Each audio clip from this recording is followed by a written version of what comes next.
From online money making to stuffing of envelopes, there are so many ideas that come to mind anytime I think of making some extra money online. But the question is, do they even work? Today, we want to find out what exactly cryptocurrency is, the pros and cons, and how exactly you can even go through it without losing your money or even making mistakes.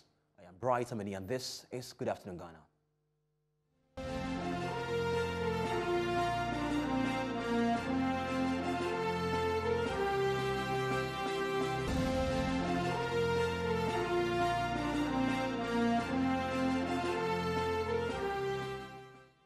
Before I introduce to you my guest on the show this afternoon, let's go on our screens and see what exactly cryptocurrency means and what it entails. More here on the show this afternoon. And as you see on the screen this afternoon, it says cryptocurrency is a digital currency, which is an alternative form of payment created using encryption algorithms. The use of encryption technologies means that cryptocurrencies function both as a currency and as a virtual accounting system. The use of cryptocurrencies, you need a cryptocurrency wallet before you'll be able to even trade with your monies in there. At its core, cryptocurrency is typically decentralized digital money designed to be used over the internet. Bitcoin, which launched in 2008, was the first cryptocurrency, and it remains by far the biggest, most influential, and best known. In the decades since, Bitcoin and other cryptocurrencies like Ethereum have grown as digital alternatives to money issued by governments. I want to tell you some facts and figures of how cryptocurrency has been working so far ever since its inception. It says more than 83 million people as of July 2022 created wallets. That's about 72% more than a year earlier and a 237% increase since 2018. Cryptocurrency creator Satoshi Nakamoto is thought to own 1 million bitcoins worth $40 billion to $60 billion. That's a lot of money right there. And it says there are more than 250,000 confirmed transactions every single day. About 1 billion people around the world are expected to use cryptocurrencies by the end of 2022. A huge number in expectations. By 2025, financial analysts say the global blockchain market will grow by $39.17 billion. Wow. And 80% of Ghanaians don't understand how cryptocurrency works. And I want my guest to explain that later here on the show. So here in Ghana, we ask the question, is cryptocurrency legal in Ghana? And it's like, not yet. It's not yet legal because it is not recognized as a legitimate form of currency. This is because all media of exchange in Ghana must be supported by the Bank of Ghana, which has not yet approved the use of cryptocurrencies. And so these are some countries in the world where cryptocurrency is seen as illegal. It says El Salvador, Denmark, France, Germany, Ireland, Japan, Mexico, Spain, United Kingdom, United States, the European Union, Canada, and Australia. So these countries are the countries that cryptocurrencies are legal. Let's get that right. These are countries where they are legal in there. And the next slide on the screen is going to be the countries that are not legal. And it's either implicit bans or absolute ban. And it says Bahrain, Burundi, Cameroon, Central African Republic, Gabon, Ghana, Georgia, Guyana, Kuwait, Lesotho, Libya, Maldives, Vietnam, Zimbabwe, Algeria, Bangladesh, China, Egypt, Iraq, Morocco, Nepal, Qatar, and Tunisia, countries where cryptocurrency are not accepted as a trading currency. These are the countries.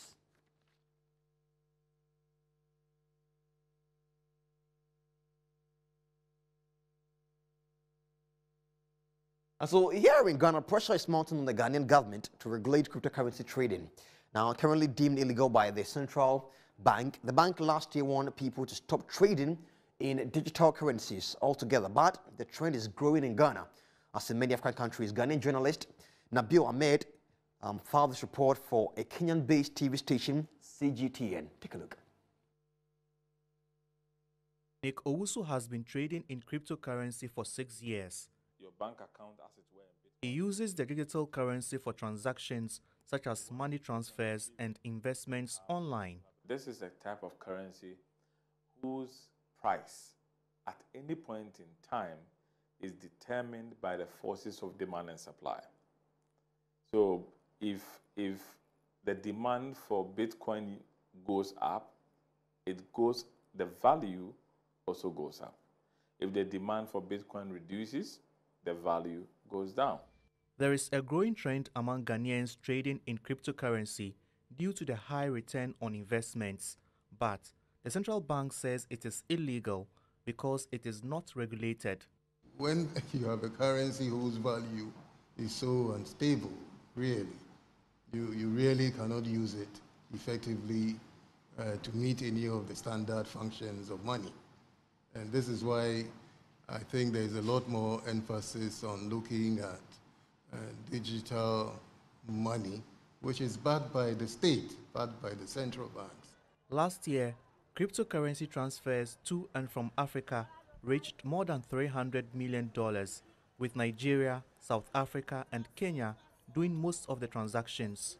Owusu says Ghana can also take advantage as the popularity of cryptocurrency trade grows. By looking at the series of this transaction, you are able to bring in a lot of people who are unbanked in the country.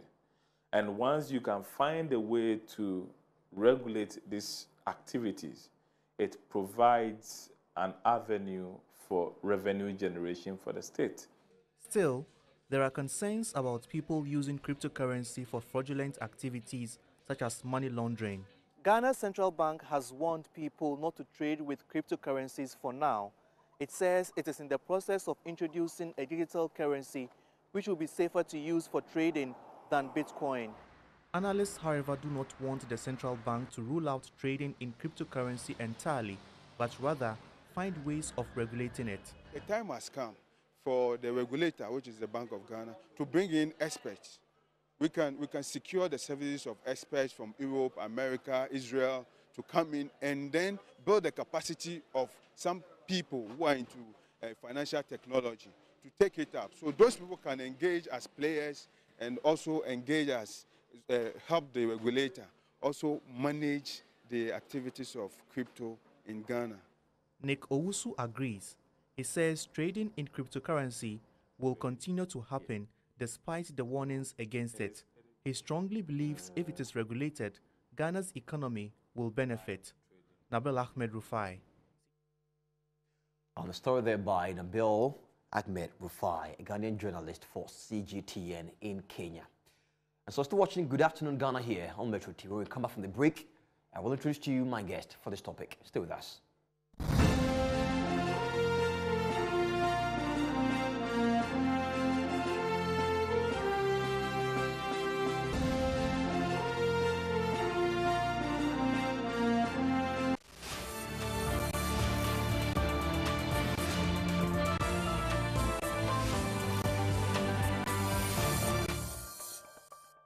Welcome back to Good Afternoon Ghana here on Metro TV. And I'll be joined in studio by Kwame A.A. Opoku, who is a global keynote speaker and a crypto coach. Good afternoon, you're welcome. Thank you. Thanks for Great having to us. meet you.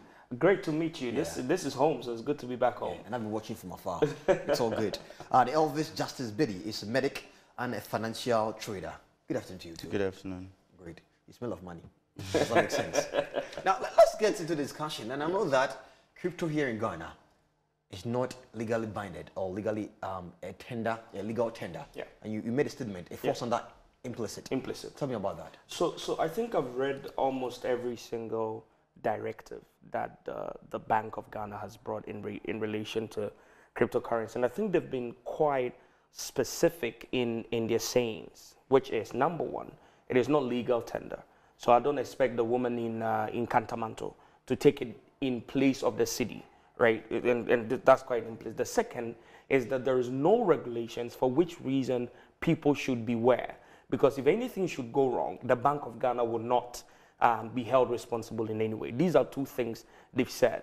As to whether they've termed it illegal for people to be able to trade it as a speculative financial market, I don't think any such statement has been made in the past year. But then we have the Bank of Ghana caution Ghanaians to be careful of the trade they go as on they've online, cautioned including against a lot of crypto other as things. well. Yes, I mean, it was a group of things. You know, that they cautioned against some other investment scheme that came after men's gold. They've cautioned against different types of things. It's not just cryptocurrencies.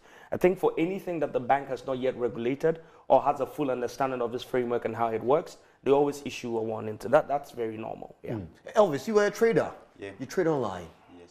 How has it been working for you? So cool, so good. And when did you start doing this? I've been doing this for the past 5 years. Who introduced you? For 5 years. Who introduced you? How did you even get into it? It just got, I was just curious to know about it, so I just researched online, found someone who could help me, and it started that way. Kwame, there have been so many cases of people losing their money online. Absolutely. I mean, we are hungry to make some extra coins. Yep. I mean, we might be getting some monthly salary and all that, but it's always good to get a support somewhere else and all that. And you've recorded a number of people losing their money online. But why crypto? Because you were a preacher of crypto. Yes, I'm a full-blown evangelist of crypto, and that's because I have personally tasted of it. And I mean, in a typical tree setting, I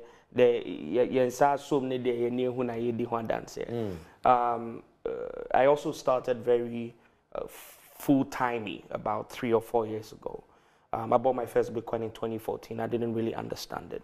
But once I understood the basics of how it worked, it was a no-brainer for me. It was like, oh my God, where have I been all my life? So I think the real conversation should rather be around, what is it? Why is it that we think it's a safer alternative compared to other options of trading and making money online?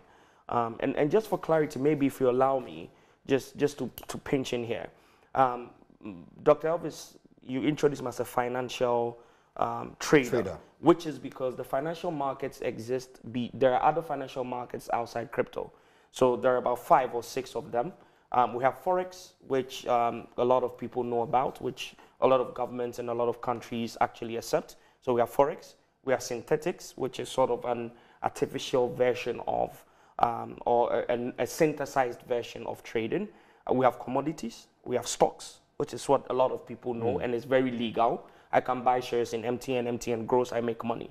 And then we have cryptocurrencies as well. So there are numerous ways in which you can actually trade the financial markets. He trades everything. I specialize in crypto. Before this interview, I was reading around and realized it's not just about Bitcoin. No. Because I saw a lot of logos online. Yes. And it got me confused. Yes. Tell me more about this. All right, so let me see if I can give a crash course for 1 minute on cryptocurrencies. And I would basically compare it to our traditional system so people can put their imaginations to work. So cryptocurrencies, number one, are digital currencies and are decentralized. Our fiat currencies are physical notes, legal tender, backed by government, and controlled by a centralized authority, i.e. Bank of Ghana, in the US Federal Reserves, in Europe, you know, the different bodies. So that's the basics. The second is Bitcoin was only the first ever cryptocurrency.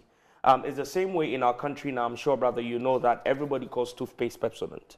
So a lot of people lean towards Bitcoin. And there's a whole industry that exists of toothpaste makers, but everybody calls it Pepsodent, right? So that's where the little misunderstanding is. What cryptocurrencies are pretty much are real companies, real businesses, real people, real solutions, real value, created as ecosystems, and a digital currency acting as the utility access to that ecosystem. So, for instance, Bitcoin was created as digital gold, which is a digital version of gold where supply and demand comes in, limited supply, and if more people want it, price goes up, less people want it, price goes down. Ethereum, which you mentioned when you were reading, became necessary because if we have gold and we're going to do transactions, then we need contracts.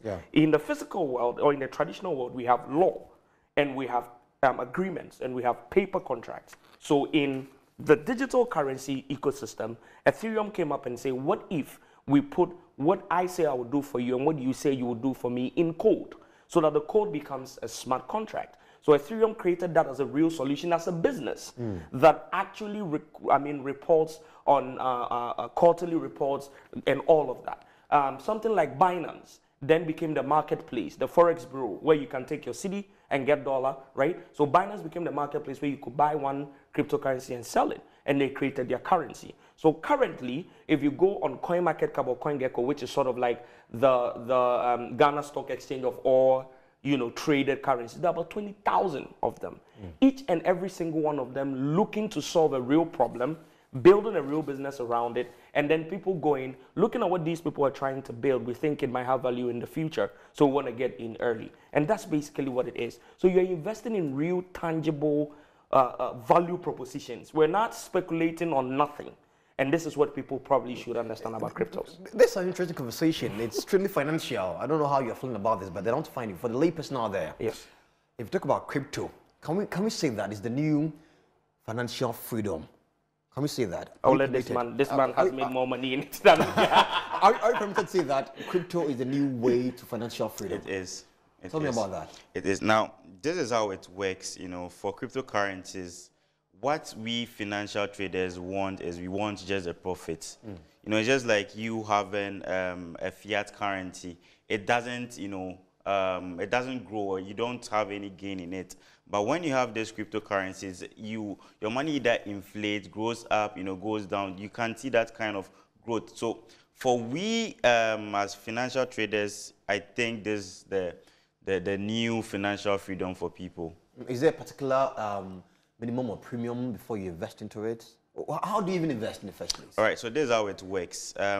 Let's say let me just make an example. Let's say you are doing business, right? And I always use this example. Let's say you have $1,000 phone, yeah, and you sell it to someone for, let's say, $1,500. How much profit have you made? You've made $500. Exactly. Same thing if, let's say, you have a shoe to sell. It's just like any other business. You have a shoe, and the shoe costs, let's say, $2,000, and you sell it to a friend, $3,000. You've made $1,000 profit. That's the same thing that we are doing there. We buy something at a lower price, we sell it at a higher price. So, for example, the current price of Bitcoin stands somewhere around 20,000. So, if I should invest in Bitcoin with, let's say, $100, if Bitcoin shoots up to, let's say, 25,000, 26,000, I make profit. And if it shoots up, about how much? It depends on whatever you're going to invest in, or your capital. Your capital would depict what I'm going to talk about that. But I just want people to understand that that's how Bitcoin works. You get me? Now, Opoku, let me ask you about, is there any connection between NFTs and Bitcoin or cryptocurrency? Because it almost looks like the same thing. Absolutely. So NFTs became, of course, there's something called a Gartner hype cycle, right? I'm a tech speaker. This is what I do. Don't worry, you're committed. There's something called the Gartner hype cycle. The Gartner hype cycle is basically the lifespan of every new technology. So a new technology comes, early adopters. They're the people who are crazy, who believe in it, who dip their feet in the water very, very early. And then we go into a state of euphoria. So early adopters go in, they do all of the magic. They go in when it seems like it doesn't make any type of sense. And then once it gains a little momentum, we go into a state of euphoria. That's typical 2020, when the whole world started hearing about Bitcoin, NFTs, your favorite celebrity bought a monkey on Twitter. Yeah. Everybody saw pixels and all of that, and everybody's like, what? So in a state of euphoria, what happens naturally for most technologies, and if you go back, we're probably 90s babies. We saw this with the advent of the personal computer. There were a ton of companies who were doing it, but at the end of the day, it was only left with Microsoft. At some point, almost every single individual, manufacturing company there was Panasonic computers, all of that. Today, the people who stood their grounds and are making computers for us are Windows and then Apple. Everybody else seems to have fallen off. I mean, Samsung and the rest are there, but those are not their main things. So the point I'm making with this is, as crypto grew, and as we understood that in a decentralized system, there are so many different ways of creating value, people started going, in a real world, we have luxury goods. And the idea of luxury goods is that it doesn't necessarily, it's literally assigned value. Have you seen the Mona Lisa painting? Yeah, I've seen it. Do you know how much it is right now? Tell me. It's about $154 million. That's a lot of money. That's a lot of money. For a painting. For a painting, right? You know anybody who's into vintage cars? Yeah, I know one or two. You know how much they buy for some of these, what somebody will consider rackety spare parts, right? So the idea of luxury is what they thought about with NFTs, in that we could communicate value to a thing, right? And so basically what I try to explain on NFTs are this. There have been 3 evolutions of the web as we know it. Web 1.0. Web 1.0 was the read-only web. This is early 2000s when we used to go to the internet cafe. All you could do was read information. Yeah. So there was Yahoo, there was AOL, dial-up. The internet was super, super slow. We all went to internet cafes, right? And then when it's 5 minutes to your time, that's when you remember all of the things you want to search. You see the cyber reading, blue, we'll it start will warn reading, you some warning, right?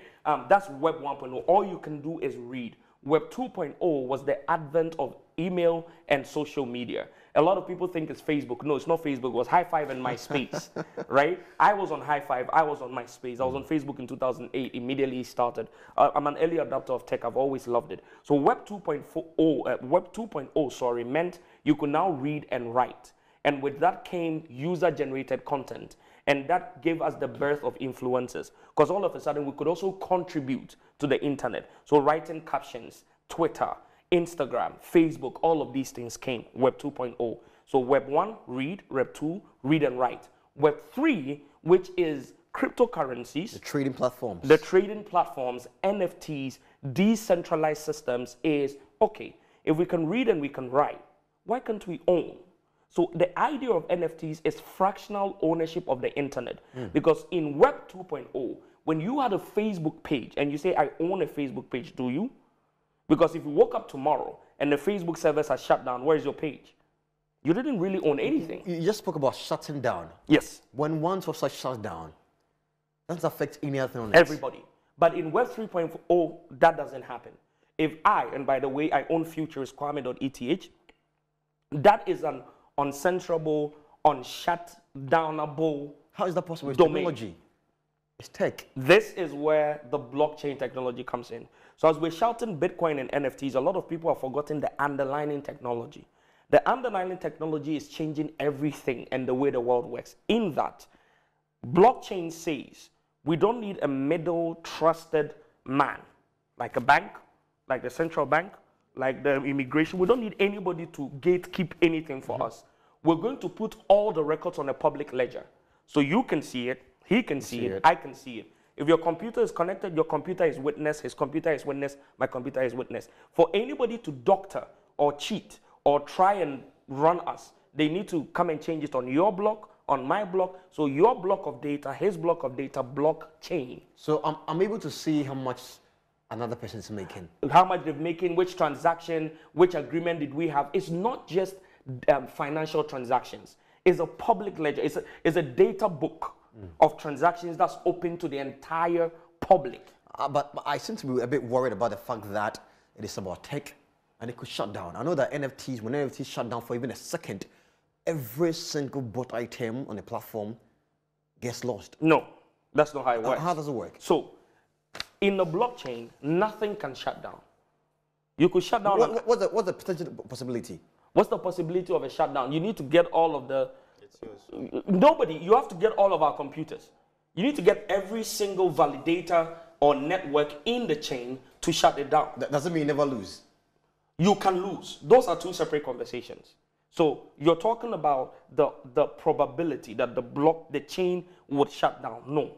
However, if you go into the speculation of an asset, the asset might go up, the asset might go down. For instance, when the Russian-Ukraine war kicked, and my brother traveled from Russia all the way to Ghana to come and do events and create some level of awareness for young people. We just came back from Kumasi and Sunyani. About 5,000 people came out. He came from Russia. So I'll use this example. When Russia and Ukraine happened, it was real-life issues that were affecting people. The market responded by, whoosh, there's war. Let me take my money out for safety. So Bitcoin crashed. But it did not disappear from the face of the earth. It crashed from a certain amount and came into a certain amount. How did that affect you personally? You lose money. But how much did you lose? I will not be able to say it on TV, if you want me to be honest. I lost considerable amount of money. A very good one. A very good amount of money. However, this is it. As far as I have not sold my holdings, there is not a probability, well, a probability, a measured probability that we're going back up to exactly where I lost it and more. When it comes back? I'm going to keep holding it and let it go further. This is the beauty of it. Do you lose your premium? It depends. So look, just like everything, we need to be very specific with the education. Just like everything, you will not get up today and go and invest in real estate. Just get up, take your money, put it in your pocket, and start looking for lands and going, right? No, you're going to look for professionals. You're going to look for knowledge. If you have the right skill set, and that's why we created what we created. He sits on a community of about 90,000 people that he trains across Ghana, Nigeria, Dubai, different parts of the world. If you actually look at it the right way, understand how the market works, have your own trading strategy, risk mitigation system, how to protect Is that not where the problem is? The risk mitigation? Exactly. No, that's just a learning. It's a knowledge you need to have. How do I protect myself? What are the kind of things I invest in? What are the kind of things I don't invest in?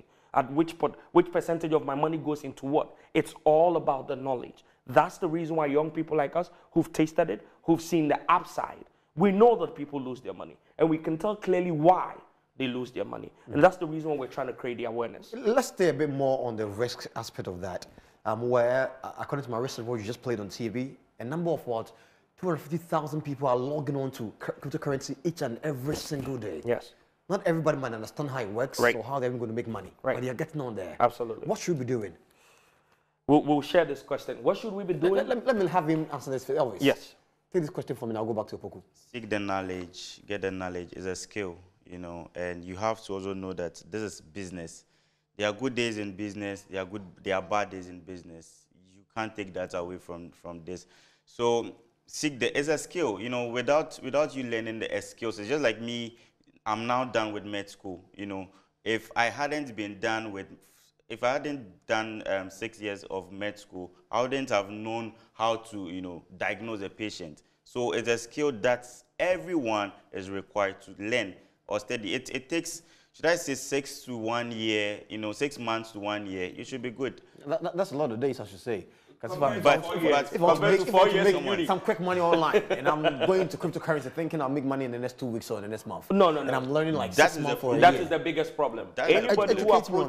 Anybody who approaches our industry as a get-rich-quick scheme will fail. It's not? Never. I don't think there's any such thing as a get-rich-quick scheme. Easy go, easy come, easy go. But it's not a notion that going online to make money is Then people are selling you dreams. We hate that. We don't do that. We're bringing you to tell you there's an alternative skill you can acquire that can allow you to create wealth in a different way. Think long-term. In fact, any sustainable wealth needs to be long-term. I have tokens I've held for 4 years and I'm holding for 10. It's very possible. That's a fortune.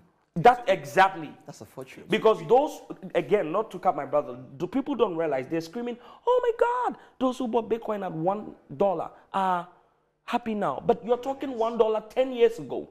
If you bought at $1, would you have held to 20,000? That's the thinking. Short-term thinking, you will lose in our market. So there are rules, just like there are rules in TV presenting, there are rules in banking, there are rules of the game that people need to learn. All right, I want to listen more of your story, Elvis. You went to school for 6 years, came back to Ghana. Are you working with the certificate? Aye, that's what I'm interested in. You've gone to school for 6 years, and you want to now go into finance, trading online, quite scary, but you're still going into it. What is the eagerness for you to do this? You know, I started to know about cryptocurrencies, forex, and all these things at my 2nd year of med school, and you know, I got inspired by someone, and you know, all these research, and I felt like, yo, I should get in. But trust me, like everyone would want to, you know, come in to this and just do it and try to think it's a get-rich scheme. You know, you just get in after months. You know, I struggled a lot. It took me a whole, I think 2 years, even 2 years to become profitable. Why do you even keep waiting? I would have taken my money and run away. You know, it comes, you know, there's nothing like, you know, if you want to be rich, it's a process. You know, the way rich people think, they don't think like, yo, I need to gather everything. Then we would have all gone to a fetish priest to try to make some quick money. Yeah. That's not how this thing works. It's a business. We try to grow slowly till it becomes big. Yeah. So and how does the algorithms affect all your profits and your losses and all that? I keep hearing algorithms and all that. I don't even know how it works. Okay. Somebody educate me on it, please. All right. So when we trade in the markets, there are different types of trading. Again, we will not be able to do a full-blown knowledge expose on here because it's a huge industry. So there are people who trade against algorithms. It's a different type of trade. That's probably in synthetic indices or some. He's a kin in there, by the way. And just to answer his question before I answer your question on algorithms, the question as to after 2 years of failing, why don't you run? Yeah. Is because once you have a taste of the potential upside, compared to any other thing else you've done in your life, you realize that if you make it here, You're done. it would make sense, right? And this is something he doesn't hide. So I'm not putting him on the spotlight or anything. You go on his Instagram, trading bought him a Lamborghini in Russia. So is that what you're relying on right now? Is trading what's taking care of him? I just want to find out. I like your brother to be a bit of I don't do inquisitive. any other Thing. business or any other work. That's it. I just trade. Yeah. There's this question I want you to answer for me, but then you give me the answer after the break. I want to ask you, are you looking forward to hear or see the Bank of Ghana or government here in Ghana legalize cryptocurrency so that we don't end up only trading online, but then you can actually buy in shops with your money online? I'll have you answer that question after this very quickly. Just stay with me. So I'm still here in the studio with Kwame A. Opoku, who's a global keynote speaker and also a crypto coach, and also Elvis Justice Biddy, medic and a financial trader, the man who used to let go of his certificate and trade online. Interested? We're back on this break with more here on Good Afternoon Ghana. Stay with us.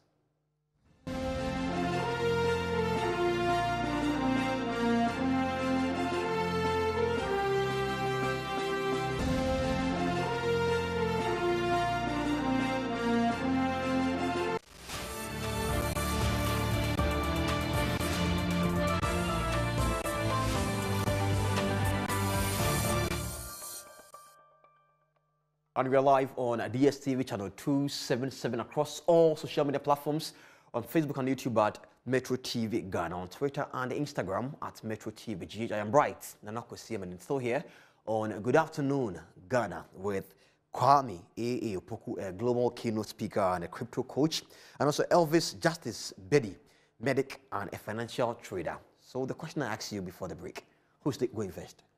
I will go. All right. I think that the conversation of should it be legalized, it's such an old conversation. It should be thrown out of the question. It should be thrown out of the question. Why?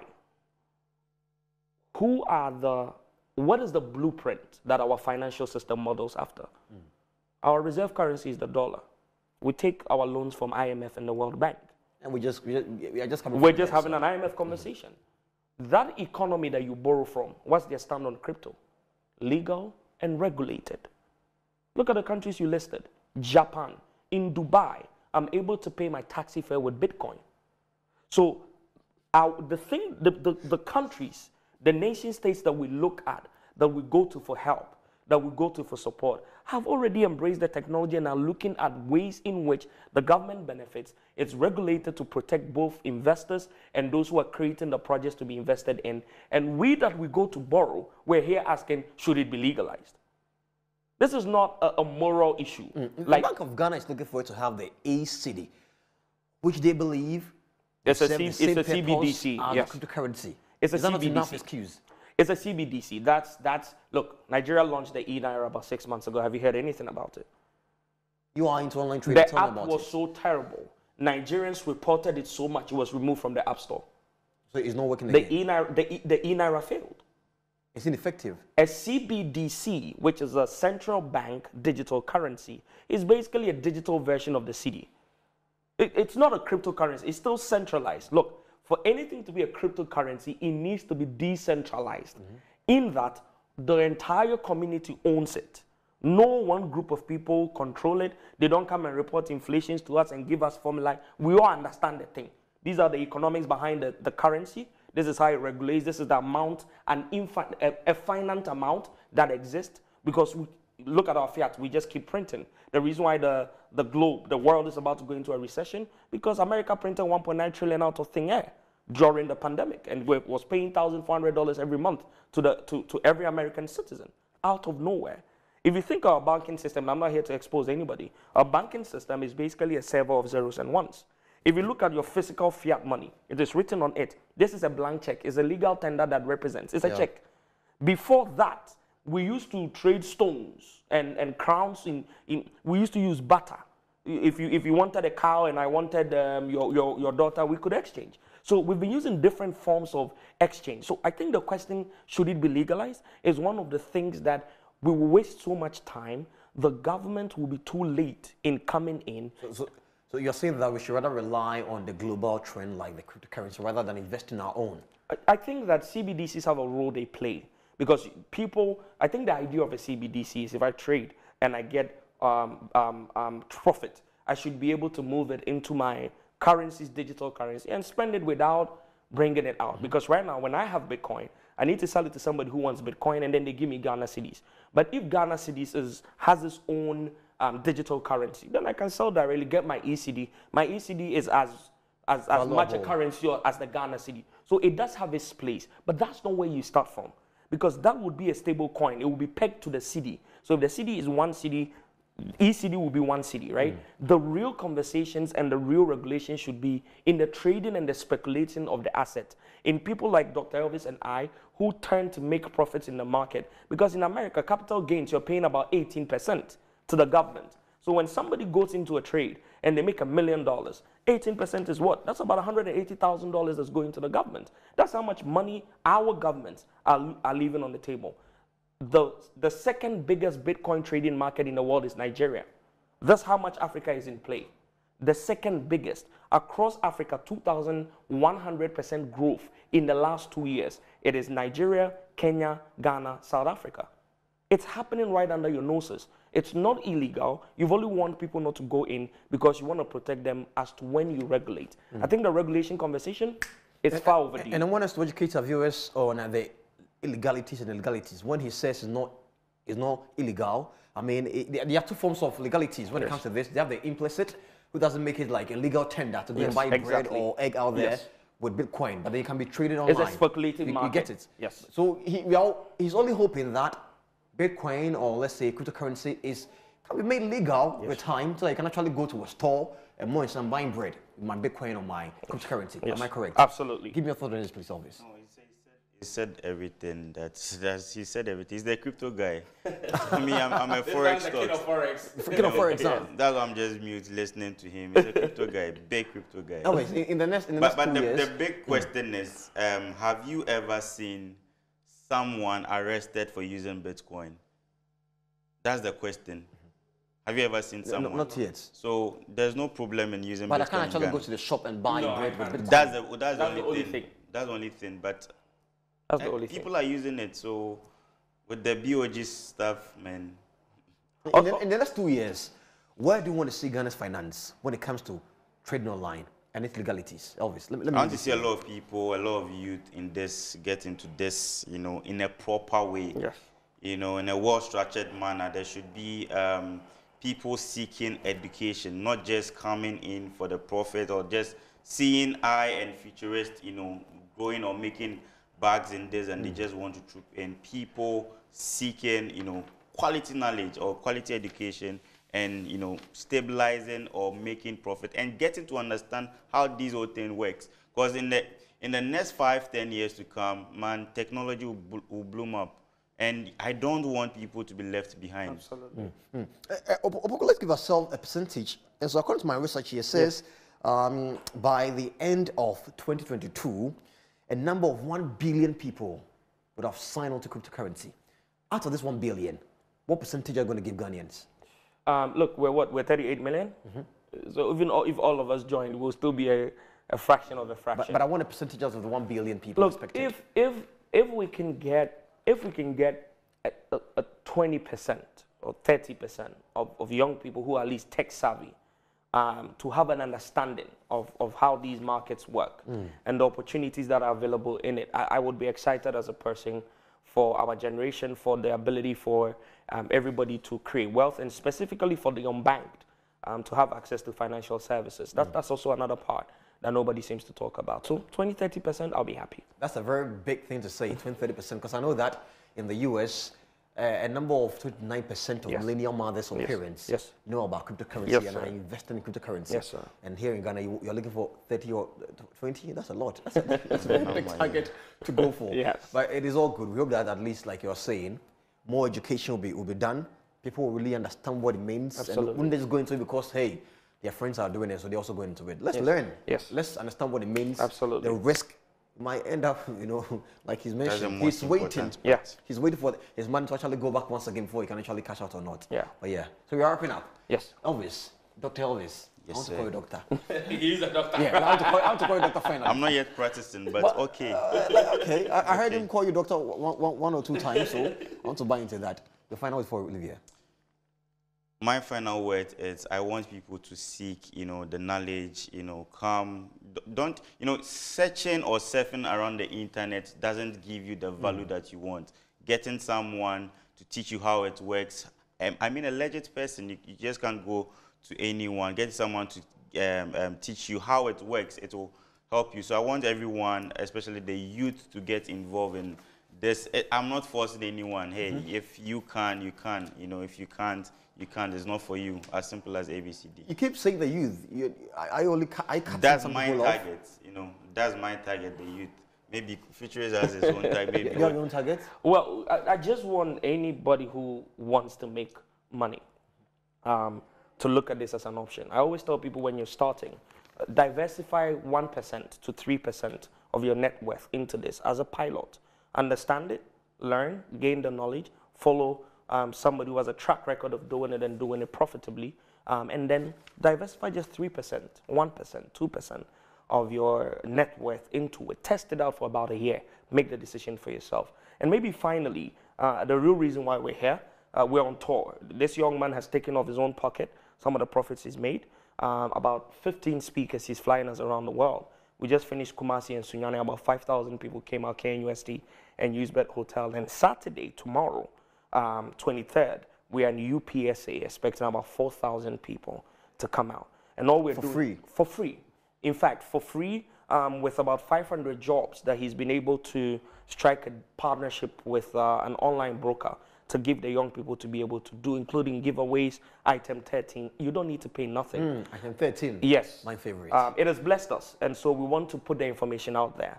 And I think we should give a lot of kudos to him for 24 years. Literally, he turned 24 yesterday, which was his birthday, for him to make that sacrifice. So this is just to say to every young person, if you want to hear more, maybe that's the place to be on Saturday. It starts at exactly 1 p.m. But in the previous places, people came as early as 3 a.m. So maybe you should come early. This is not Ghana time. Just to get a good seat and and a good place and you to can hear listen and what hear. exactly. You get it. Nothing there will constitute financial advice. It's education, it's information, and then you do with it as you please. You can talk. You can talk for Ghana. And I'll be here with Kwame A. Opoku, the global keynote speaker and a crypto coach, and also Elvis, quote unquote, doctor. Yes. Elvis Justice Betty, a medic and a financial trader. I'm told he has very good money in the account anyways. And I've been Bright Nana Kwesiamani here on Good Afternoon Ghana, here on Metro TV. Thank you so much for watching. See you again some other time. Have a good afternoon and bye.